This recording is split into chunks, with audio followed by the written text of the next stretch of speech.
আসসালামু আলাইকুম গাইস, কেমন আছো সবাই? আল্লাহর রহমতে আমি ভালোই আছি। আশা করি তোমরা সবাইও ভালো আছো। গল্পে আজকে কোন গল্পটা বলতে যাচ্ছি সেটা ভিডিওর থাম্বনেল দেখে তোমরা সবাই বুঝে যাবে। গল্পের নাম হচ্ছে বোকা কাক ও সালাদ। চলো কথা না বাড়িয়ে গল্পটা শুরু করা যাক। এক গরমের দিনে এক কাক এক টুকরো রুটি মুখে করে ডালে বসেছিল।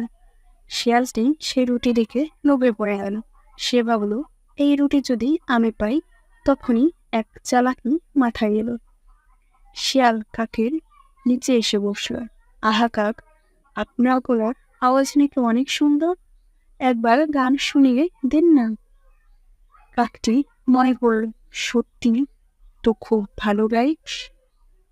সে গান ধরতেই মুখ থেকে রুটি পড়ে গেল। শিয়াল তাড়াতাড়ি রুটি করিয়ে নিয়ে বলল, বোকা কাক, অহংকার সোনারা ব্যাপার, এবং দৌড়ে পালিয়ে গেল। তাহলে বন্ধুরা, আমরা এই সংক্ষিপ্ত আকারের গল্পটা থেকে কি শিখলাম?